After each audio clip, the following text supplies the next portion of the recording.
इसलिए अगर मैं और मेरे बारे में यह बताया गया कि मैं हाइपरबोलिक हूँ, बोलना मेरा कर्म है, ड्यूटी है, और आज मैं मौन रह जाऊं तो सबसे ज़्यादा दुखी होंगे मेरे मित्र राजू शर्मा जी, क्योंकि कल्लू की अड़ी पर मुझे ये बुलाते ही इसलिए हैं कि डॉक्टर साहब बोलें।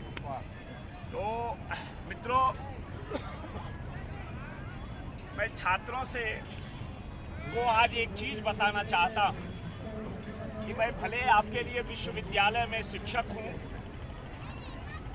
लेकिन ये नगर जो एक दुनिया का प्राचीनतम जीवंत विश्वविद्यालय है, उसका मैं पहले दिन से ही छात्र हूँ, छात्र रहना चाहता हूँ, और हर दिन आपको कुछ ज्ञान दान देते हुए जब मैं थक जाता हूँ, मुझे लगता, संदेह मुझ पर होने लगता है, किताबी ज्ञान पर जब मुझे संदेह होने लगता है, तो कबीर के इस नगर में, बुद्ध के इस नगर में मैं उस किताबी ज्ञान को जांचने के लिए आता हूँ। और उस जांच के क्रम में जो प्रारंभिक मेरे लोक शिक्षक रहे हैं, वे आज यहाँ बैठे हुए हैं। These all are my teachers, ये सभी मेरे शिक्षक हैं। तो किताब और समाज दोनों को मैं एक साथ जोड़ता हूँ, और वही मुझे लगता है मेरे जीवन की नियति भी है, मेरे जीवन का स्वप्न भी है, और मेरे जीवन का आनंद भी है। साथियों, बहुत सारी बातें आज हुई, और हमारे छात्रों ने जो रचनात्मकता और अपने प्रतिरोध को आज जिस तरह दर्ज किया है, मैं मुतमईन हूँ कि विभाग से लेकर मालवीय चबूतरा से लेकर 80 की अड़ियों और घाटों और सड़क पर जो कुछ मैंने आपसे वाद विवाद संवाद किया, वे वाद विवाद संवाद अब रूप ले रहे हैं। हम सब चूंकि बनारस में हैं, मार्केस कहते हैं कि जीवन वही है। विश्व के महानतम लेखकों में से एक, जादुई यथार्थवाद के लेखक, जिनकी किताब, जिनका उपन्यास एकांत के 100 साल बाइबिल से ज़्यादा दुनिया में बिका है और दुनिया की अधिकांश भाषाओं में छपा है, वे कहते हैं कि जीवन वही जो जिया जाए, और सृजन वही है जो जीवन की यादों में रह जाए। हर रचना जीवन की रचना नहीं होती है। जीवन में तो हम दिनचर्या में बहुत कुछ जीते रहते हैं, उनमें से कुछ चीजें जो हमारी स्मृति के झरोखे में रह जाती है, उससे जो कुछ हम रचते हैं, सचमुच समाज के लिए, भविष्य के लिए, स्वप्न के लिए वही होता है। बनारस देश में पिछले दिनों लोकतंत्र से लेकर अनेक मसलों पर बहसें होती रही हैं। हम बनारस से क्या सीख सकते हैं?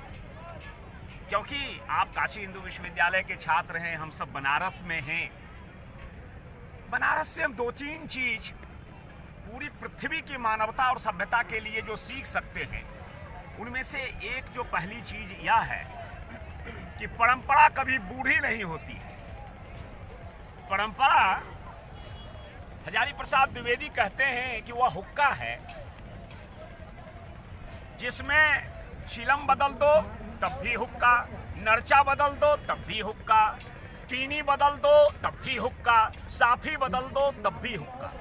बनारस को बदलने की कोशिशें हो रही हैं, पर बनारस बदल नहीं पा रहा है, और मुझे उम्मीद है कि तमाम कोशिशें अपनी जगह जो बनारस की परंपरा में छिपी हुई आधुनिकता है उसको खत्म करने की कोशिश करेंगी, वो विफल रहेंगी, बनारस जिंदा रहेगा। क्योंकि पृथ्वी पर अकेला यह नगर है जो जब से बना उसके बाद यह मरा नहीं, टूटा नहीं, डिस्ट्रैक्ट नहीं हुआ। ये इसकी शक्ति है। दूसरी चीज मुझे ये लगती है कि बनारस से जो हम सीख सकते हैं कि दुनिया में अब राष्ट्रवाद की बहस मृत हो चुकी है। दुनिया में अब लोकतंत्र की बहस उस खाली डब्बे की तरह है जिसका माल गायब हो चुका है। दुनिया में जो बहस है वह मनुष्य जाति रहेगी कि नहीं रहेगी, जीवन की कौन सी ऐसी शैली होगी जो दुनिया को बचाएगी और कौन सी शैली खत्म कर देगी, इस पे बहस है। और तब बनारस भारतीय सभ्यता का एक बहुत शक्तिशाली सेंटर है, जीवित सेंटर है। बुद्ध से लेकर वेद से लेकर अब तक की आवाजें इसकी फिजाओं में, इसकी लहरों में, रेतों पर, घाटों पर, गलियों में, दीवारों में, इसके पूरे माहौल में, लोगों में सुनी जा सकती है, पूरी जीवन शैली में। इसलिए बनारस एक सभ्यता विमर्श का केंद्र है और दुनिया में सभ्यता विमर्श ही अब सबसे बड़ा संघर्ष है। क्योंकि जो विकास जिसे कहते हैं आजकल विनाश को ही विकास कहते हैं, बाजार को ही सरोकार कहते हैं, बर्बरता को आधुनिकता कहते हैं और आजकल जो मीडिया का बाइट है उसे ही बिग फाइट बताया जाता है। ये सब भ्रम है। कबीर कह गए कि माया महा ठगनी हम जानी, इसी नगर से वो आवाज फूटी थी। कबीर यह भी कह गए कि माही कागज छुइयो नहीं, कलम गयो नहीं हाथ। मित्रों, एक बात मैं और कहना चाहता हूं।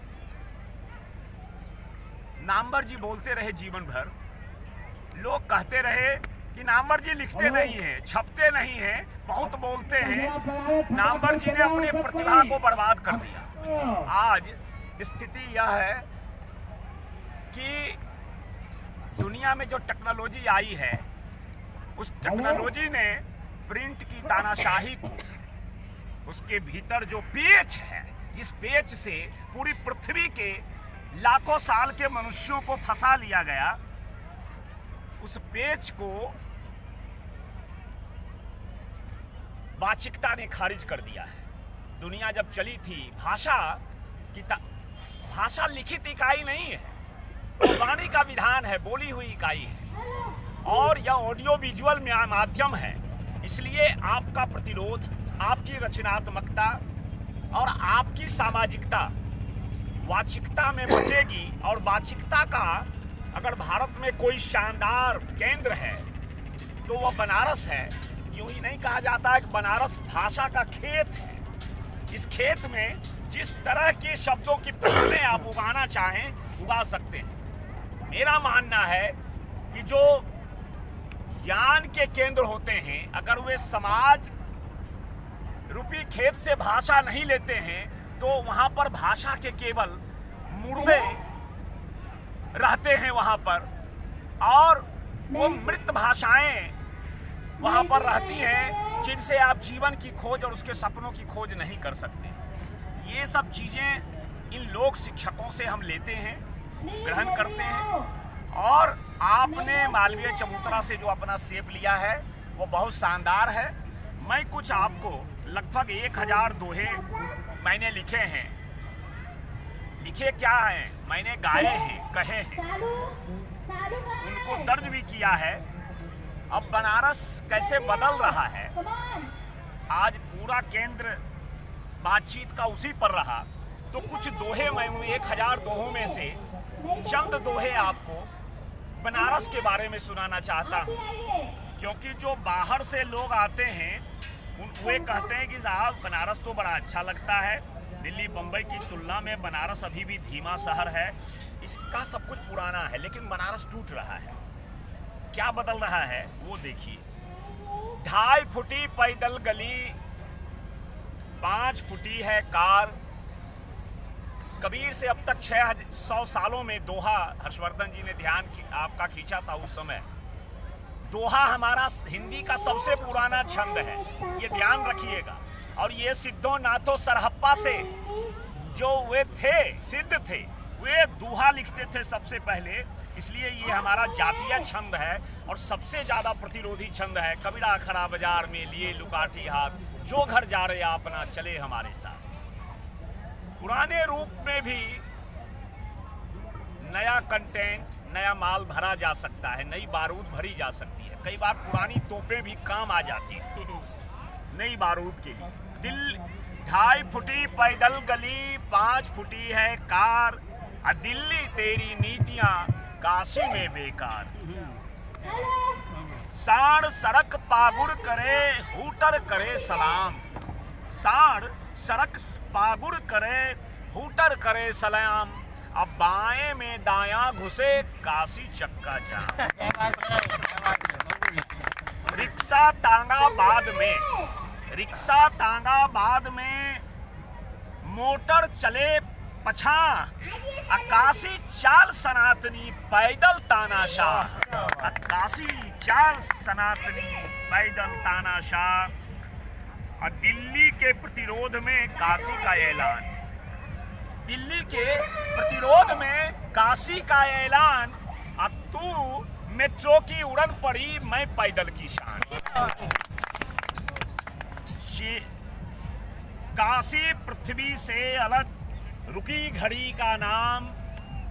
यहाँ शाम होती है, 7:15 नहीं होता। मुंबई वगैरह में तो होता है कि भाई अपॉइंटमेंट होता है कि भाई 5:15 पे आप आ जाइएगा, 16 मिनट हुए तो आपका गया।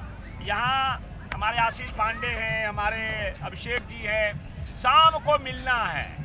अब मेरी शाम 6 बजे होती है, आशीष जी की 8 बजे होती है। 9 भगवान के दर्शन करते हुए प्रकट होते हैं गली से, अरे गुरुजी आप हैं, अब चलते हैं चाय पीने। राहुल बाबा हैं, इनकी शाम 10 बजे शुरू होती है, और इनकी जो लगभग रात होती है 4 बजे सुबह में सोते हैं। 12 बजे सुबह, हाँ 12 बजे रात में इनकी सुबह होती है। दिन में 12 बजे। आप त्रिलोचन के बारे में जानते हैं कि घूमते रहे हैं।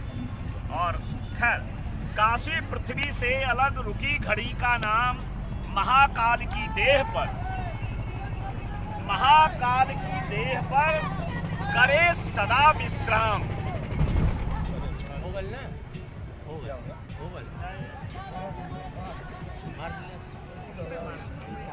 उतना चलता रहता है। सुनाइए सर। ठीक है सर, छोड़िए। नहीं कुछ नहीं होगा, उतना वो सटता रहता है, आप लोग मत सोचिए। धरती पर चूल्हा जले, अंबर जले मसान, अंबर जले मसान, धुआं धुआं सब एक है, काशी की पहचान। तो ये तो मित्रों काशी है। और एक शेर और देखिए, एक दोहा, काशी आकर देखिए साढ़ चढ़ावे शेर, ये उलटमासी है। काशी आकर देखिए साढ़ चढ़ावे शेर, मुर्दा मुख गंगा बसे, डमरू फलते पेड़। आप वहां जाएंगे, पेड़ में डमरू फले हुए हैं। चलती चाकी देखकर कबीरा मारे तान, कबीरा मारे तान, चूना से कत्था मिले, रंग बदल दे पान। तो ये काशी के दोहे के साथ मैं आप सब आए यहाँ पर, बहुत हृदय से मैं आभार व्यक्त करता हूँ। और मैं कोजी कॉर्नर कैफ़े के प्रति सबसे ज़्यादा आभार व्यक्त करता हूँ, क्योंकि जो साथी हमारा ये मंडल जो आप देख रहे हैं, ये 2 मंडल हैं यहाँ। एक तो अरी के लोक शिक्षक का मंडल, और दूसरा मंडल जो है वहाँ, और एक तीसरा मंडल मेरा है, वो भी आप दोनों इतना ही बड़ा है जो इसमें शामिल रहा है। और हमारे जो बनारस के साथी हैं, छात्र छात्राएँ हैं, युवक हैं, कार साथी हैं, और भी जुड़े हुए हैं विभिन्न खास करके टूरिज्म वगैरह से, तो उन साथियों ने जो आज प्रेम दिया है, सारी तैयारी उनकी है, सारी योजना उनकी है। मैं तो इस बार कोविड के चलते कुछ नहीं कर सकता था। आप देख रहे हैं जो इंतजाम है आसान नहीं है, लेकिन ये हमारे कोजी कॉर्नर के जो साथी हैं, जापानी दोस्त हमारी यूमी, इन सब के कारण ये संभव हुआ है। आपके प्रति हृदय से बहुत बहुत आभार। और जो छोटी मोटी त्रुटियां हुई वो मेरी हैं, और बाकी जो आनंद आया है वो आपका है। बहुत बहुत धन्यवाद। आपके जन्मदिन के लिए बहुत बहुत धन्यवाद।